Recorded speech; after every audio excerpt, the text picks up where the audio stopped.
তো বেশ সকালবেলায় চলে আসলাম ফ্রেন্ডের বাসায়, চিনতেছিলাম না, তাই ফ্রেন্ডে এসে আমাদেরকে পিক করে নিয়ে গেল। এখানে যাওয়ার সাথে সাথে সে চা বানিয়ে দিয়েছে আর বিস্কিট দিয়েছে। তো এখন আমরা চা বিস্কিটটা খাবো। আজ ভিডিওটা লং হবে, আশা করি আপনাদের কাছে ভালো লাগবে। চা বিস্কিট খাওয়ার পরে এখানে সকালের নাস্তাটা আমাদের দিয়ে দিয়েছিল। এখানে ছিল পরোটার সাথে ডাল ভাজি। তো এটা দিয়ে আমরা খুব গরম গরম নাস্তাটা খেয়ে নিচ্ছিলাম। এদিকে দেখেন যাওয়ার সাথে সাথেই এখানে মাইশা আর ফ্রেন্ডের দুই বাচ্চা, আমি ভিডিওটা অন করছি বলেই ওরা এখানে এসে দেখেন কিভাবে পোজ নিয়েছে তিনজনই। এইদিকে সোহান দেখেন মাইশার কুলে উঠতে চাইতেছিল না, কিন্তু মাইশা কুলে নিবে, জোর করে কুলে নিয়েছে। তো এখনই নেমে যাবে। আমরা বেশ কিছুক্ষণ ঘুমাই, তা ঘুমের থেকে উঠে গোসল টোসল করে এখন আমাদের খাবারটা দিয়ে দিয়েছে। খুব দ্রুতই রান্না করে আমাদের খাবারটা দিতে হয়েছে, আমরা বাইরে ঘুরতে যাব তাই। আমাদের দুপুরে দিয়েছিল সাদা ভাত, সাথে গলদা চিংড়ি ভুনা আর সাথে গরুর মাংস আলু দিয়ে।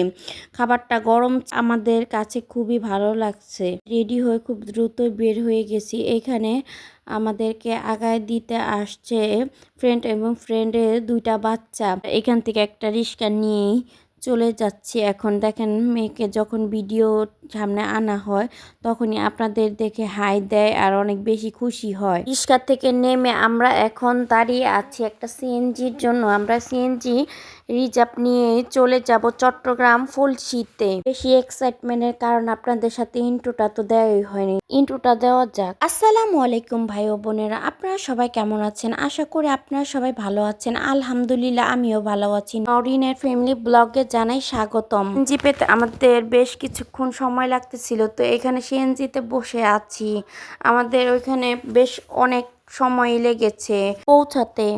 আমরা প্রতি 300 টাকা করে এন্ট্রি টিকিটটাই নিয়েছিলাম। এখানে 3 ধরনের টিকিট বিক্রি করা হচ্ছিল। একটা হলো 300 টাকা, আরেকটা হলো 500 টাকা, আর একটা হলো 1200 টাকা। 1200 টাকার টিকিটে দুপুরে হয়তো বা রাতে একবেলা খাবারও এখানে দিয়ে থাকে। আমাদের হাতে তেমন বেশি একটা সময় নিয়ে যেতে পারি না, তাই আমরা 300 টাকার টিকিটটাই শুধু নিয়ে ভিতরে ঢুকে গেছি। চট্টগ্রামে সেরা স্পট হলো ফয়েজ লেক। বাংলাদেশের মধ্যে অন্যতম। ফয়েজ লেকে আছে 25টি রাইড, ওয়ার্ল্ডে আছে 15টি রাইড। চট্টগ্রামে ফুলশিতে অবস্থিত 336 একর জায়গা জুড়ে অবস্থিত এই পার্কটি। কিন্তু শুধু পার্কে ঢোকার জন্য এন্ট্রি টিকিটটা নিয়েছিলাম। এইদিকে এক বয়স্ক কাপল আমাদেরকে এই টিকিটটা হাতে ধরিয়ে দিয়েছে বিভিন্ন ধরনের রাইডে। তারা কিন্তু 6টা রাইডের জন্য টিকিট নিয়েছিল। 6টা রাইডই 2 জনের জন্য নিয়েছিল। তারা মাত্র একটা রাইডই ব্যবহার করতে পারছে। বলতেছিল এখন নাকি তারা পার্কে থেকে বের হয়ে আমাদের অনেক বেশি রিকোয়েস্ট করতেছিল যে এগুলি পারলে তোমরা এই রাইডগুলিতে উঠে নিও। আমিও টিকিটটা নিয়ে নিলাম। এত বড় সুযোগ কি আর হাতছাড়া করা যায়? তো একটু মন থেকে একটু খুশি খুশিও হলাম। আমরা কিন্তু প্রথমে এই পার্কটা ঘুরে ঘুরে দেখতেছিলাম, তো পরে এই রাইডগুলিতে উঠা যাবে বলতেছিলাম। পার্কে বেশিরভাগ রাইডগুলি খুব ভয়ঙ্কর ছিল। ওই একমাত্র ওই নাগরদোলাটাই ছিল একটা সহজ রাইড বলতে পারেন। রাইডগুলো খুবই ফানি ছিল আর খুব মজারও ছিল। তার পাশাপাশি আমরা বেশ কয়েকটা এমন ব্রিজও দেখতে পেলাম। তো দিনের ভিউটা এখানে আমি দাঁড়িয়ে দাঁড়িয়ে এনজয় করতেছিলাম। তো এখানে আপনারা চাইলে কিন্তু বোট রাইডিংও করতে পারেন। আপনারা যদি এই পার্কটা পুরোপুরি ঘুরে দেখতে চান আর বিভিন্ন ধরনের রাইডসগুলো চান, তাহলে বেশ সকাল সকালে এই পার্কে আসতে হবে। এখানে একটা ইউনিক রাইড দেখতে পেলাম। তো এই রাইডটা দেখে মনে হইতেছিল একটা স্কুল বা অনেক বাচ্চারাই এখানে ছিল, হয়তো বা বড়রাও এখানে উঠতে পারবে। আমি দাঁড়িয়ে দাঁড়িয়ে দেখতেছিলাম আর খুবই এনজয় করতেছিলাম। আর সাথে কিন্তু দেশাত্মবোধক গানও চলতেছিল, সেটাই শুনতেছিলাম। এই পার্কে প্রবেশ করার সময় এখানে কিন্তু ব্যাগ চেক করা হয়, আর এখানে পানি কিংবা কোনো খাবার নিয়ে প্রবেশ করা নিষিদ্ধ। পার্কে এই জিনিসটা দেখতে খুবই ভালো লাগছে। ছোট ছোট টং ঘরের মতো এখানে অনেক স্ন্যাক্সই বিক্রি করা হচ্ছে। পার্কে কিন্তু অনেকগুলো রেস্টুরেন্টও আছে। রাত্রে এই স্টেজে প্রোগ্রাম হবে। আমি আর আমার মেয়ে কিন্তু এই রাইডে উঠতে চাইছিলাম, তো এই যেখানে চলেও আসছিলাম রাইডে ওঠার জন্য, কিন্তু বাচ্চাদের এখানে উঠতে দেয় না। তা আর আমাদের উঠা হলো না। এখন আমরা সিঁড়ি দিয়ে উপরের দিকে চলে যাচ্ছি। এই ভিউটা ছিল দেখার মতো। এখানে একদিকে ছিল কিন্তু পাহাড়, এই সেই পাহাড়, আরেক দিকে ছিল একটা আর্টিফিশিয়াল ঝর্ণা, আর মাঝখান দিয়ে ছিল কি অনেকটাই সিঁড়ি দিয়ে উঠে যেতে হয় এখান দিয়ে। আর আমার খুবই ভালো লাগতেছিল। এখানে আমার মেয়েটা ছবি তোলার জন্য বসে আছে। আপনার এই পার্কে আসলে যতটাই হাঁটেন না কেন আপনার কোনোদিন মনে হবে না বা বোরিং ফিল করবেন না। খুব এনজয় করার মতো এই পার্কটা।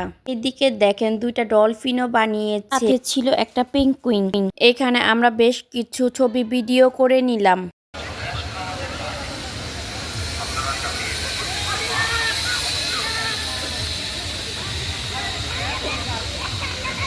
আপনারা যদি এই রাইডটাতে উঠতে চান তাহলে আপনাদেরকে যেতে হবে ফরেস্ট লেক বেস্ট ক্যাম্প। এখানে যেতে চাইলে আলাদা করে টিকিট কাটতে হয়। ওয়াটার পার্কে যেতে হলে আপনাদের বোট দিয়ে যেতে হবে। এই টিকিটটা ভালো করে দেখতেছিলাম কোন কোন রাইড আমাদের জন্য আছে। তো দেখলাম এখানে কাপ রাইড আছে, মা মেয়ে এই কাপ রাইডে উঠে খুবই মজা পেয়েছিলাম। আমরা এখন এই রাইডে ওঠার জন্য চলে আসলাম, কিন্তু মেয়ের জন্য এই রাইডটা উঠতে পারতেছিলাম না। এইখানে দেখেন খুব কিউট একটা কাপল কি সুন্দর করে উঠে বসে পড়লো।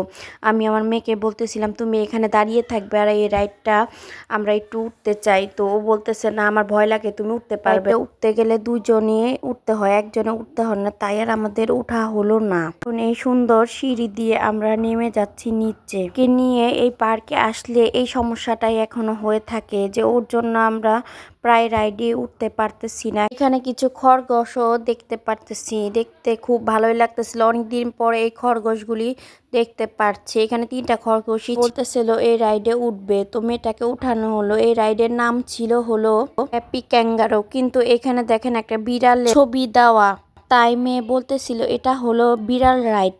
তো এখানে নাকি ওর অনেক বেশি ভালো লাগছে আর অনেক বেশি হাসছে ও উঠে। এখানে দাঁড়াও, তোমরা এইখানে দাঁড়াও।